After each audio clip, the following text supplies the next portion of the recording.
So nangyari na ang NBA draft ngayon taon. Ito yung top 14 pick para sa 2025 at yung mga notable pick din. Parang kinalabasan kung sino yung magandang nanay siya yung nag-trending, Iguodala effect, at kung sino yung secure na ng child support. Parang yun ang inabangan ng mga fans at nag-trending sa Twitterverse, imbis na player. Sa number 1 overall, expected na ng matagal, si Cooper Flagg ang pinili ng Dallas na bago pa lang naman kasi yung mismong draft, winelcome na agad ng Mavericks si Cooper Flagg. Kahit si Commissioner, excited na rin makita maglaro si Cooper Flagg sa NBA. Dahil siya ang number 1 overall, expected makakapirma siya ng $62 million para sa 4 na taon. $13 million hanggang $19 million ang kontrata ni Cooper Flagg. Sa number 2, San Antonio, expected naman doon na si Dylan Harper ang pipiliin nila. Pero hindi siya yung nag-trending kundi yung Pilipino na nanay ni Harper sa Twitterverse. 3 sunod na taon din na nakuha ng San Antonio yung top 4 sa draft. At 3 guards din ang nasa rotation ngayon ng San Antonio. Dahil sa bagong system ng San Antonio din, makakakuha pa rin naman ng spot si Harper kasama si Wembanyama at si De'Aaron Fox. Expected makakapirma siya ng $56 million sa 4 na taon, $12 to $17 million. Sa number 3 naman, Philadelphia at si VJ Edgecombe ng Baylor. So dahil sa kanya, nabawi ko yung talo ng Game 7. Noon pa lang kasi nagkaroon na ng doubt ang Sixers sa pagpili kay Ace Bailey dahil sa listed height niya nung combine na agad bumagsak yung draft stock. Kaya si Edgecombe yung 3rd best option para sa draft. Siya rin kasi yung player na nag-workout sa Philadelphia na nasa legit number 2 at number 3 position kumpara kay Ace Bailey dahil meron ngang PG at Maxi pa sa lineup. Base rin kay Daryl Morey, mas pinili nila si Edgecombe dahil nga pinagbabasihan nila kung ano yung kulang. Sa number 4 naman, Hornets, pinili nila si Con Newpel. Siya yung umangat sa draft stock. Kasama siya sa top 10 pero hindi siya kasama sa top 4 nung mga naunang linggo. Si Newpel din nag-average last year sa Duke ng 14 points, 4 rebounds, 2 assists, 47 and 40%. Nasa 6'7 small forward at tunog, Kufel din yung pangalan niya. Sa number 5 si Ace Bailey na pinili na Utah Jazz. Bumagsak yung draft stock niya dahil nga sa draft combine measurement pero ang pinaka-reason pa doon ayaw niyang mag-workout sa ibang team. Di umano sinadya niyang bumagsak yung kanyang draft stock para hindi makapaglaro or hindi piliin ng mga lottery team dahil ayaw din ni Ace Bailey maglaro sa Utah Jazz pero pinili pa rin siya bilang number 5. Based sa agent ni Ace Bailey, mas preferred niya kasi maglaro sa isang East team. Ang pinakamalapit kasi doon, yung Brooklyn Nets. Sa number 6, ang Wizards. Pinili nila si Trey Johnson, ang 6'6 shooting guard mula Texas. Last year, nag-average siya ng almost 20 points, 3 rebounds, 2 assists, 42 and 39%. Dalawa lang kasi ang pamimilian sa midsection ng top 40 ng draft. Yung isa kasi napunta na ng Pelicans. Dahil sa number 7, si Jeremiah Pierce para sa New Orleans. Bago pa yung draft, nakipag-trade ang Pelicans na nakuha nila si Jordan Poole mula Wizards kapalit ni McCollum. Siya din yung isa sa youngest player na pumasok ng draft, si Jeremiah Pierce. At isa din sa mga player na nag-reclassified.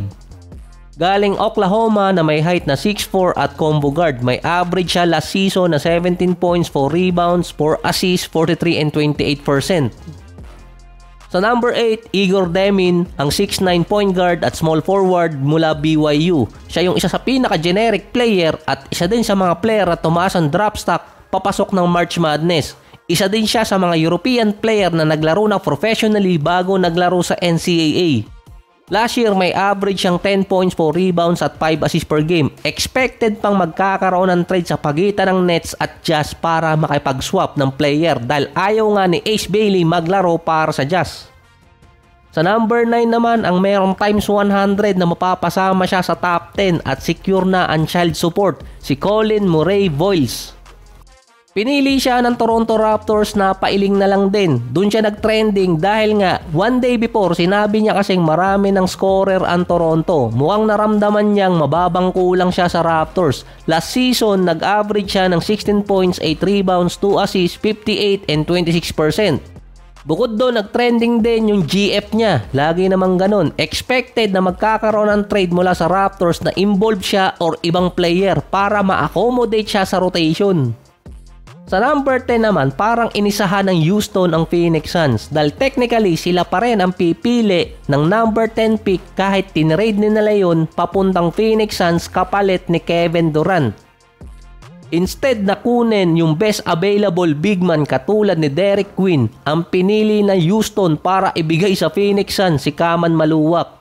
Kaya ang Houston ang pumili dahil until July pa magte-take effect yung trade. Based yun sa elevated contract ni Jalen Green, wala na si Bol Bol sa Suns pero papalitan naman ni Kaman Maluwak na nag-average last season sa Duke ng 8 points at 6 rebounds. Siya yung pinakamatangkad na player or isa sa pinakamatangkad na merong height na 7'2". Nakalaro na din siya sa World Cup noong 2023 at naglaro na rin professionally bago naglaro sa Duke. So hindi ko naman sinasabing bad choice yun para dito sa Rockets para ibigay sa Suns. Pero ang kulang kasi sa Suns, number 1 at number 3 position. Si Booker kasi hindi siya comfortable sa point guard position. Tapos number 3 na wala pa si Kevin Durant. Pero sabi nga ni Maluwak, gusto niyang maging sunod na Giannis. Wag lang gagayanin yung sinabi ni Steve Kerr na si Kuminga yung magiging sunod na Giannis kaso naging Thanasis. Sa number 11, si Cedric Coward. Tinawag pa nga siya noon Colin Coward nung tinawag ni Commissioner ang pangalan niya. Siya yung player na zero recruit na naglaro muna ng Division 3 tapos nag-transfer ng Division 1. Bago yung NBA draft, nag-commit talaga siyang lumipat ng Duke. Pero dahil sa magandang performance niya sa combine or maganda yung status niya papasok ng draft, nag-stay siya. Siya yung least expected na papasok ng top 14. Nagkaroon pa siya ng injury sa balikat na last season nag-average pa rin siya ng 17.7 rebounds, 56 and 40%. Kaya din siya kinuha ng Memphis dahil sa kanyang defensive stats.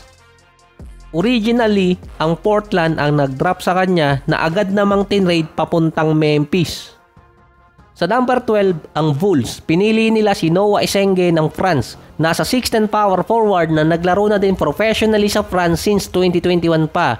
18 years old na power forward at isa din sa pinakabatang pumasok sa draft. Sa number 30 naman, si Derek Quinn na na-trade papuntang New Orleans. 6'10" power forward center galing Maryland. Mukhang magre-reveal agad ng mabilisan yung New Orleans. Gamit ang dalawang lottery pick na nakuha nila ngayong taon. Last year, si Derek Quinn merong 16 points, 9 rebounds, 2 assists, 1 steal, 1 block, 52 and 10%. Sa number 40 naman, ang San Antonio. Dalawang lottery pick din na nakuha nila ngayong taon. Yung player na meron dalawang apelido, si Carter Bryant, 6'8" small forward at power forward galing Arizona. So last year, meron siyang average na 6 points, 4 rebounds, 46 and 37%. Nasa 6-man position kasi itong si Carter Bryant sa Arizona. Ganon din ang magiging role niya sa San Antonio. Yung ibang mga napili next episode na, baka maubusan pa ng episode. Saka bukas lang din yung second round. Malamang meron pang mangyaring trade dyan.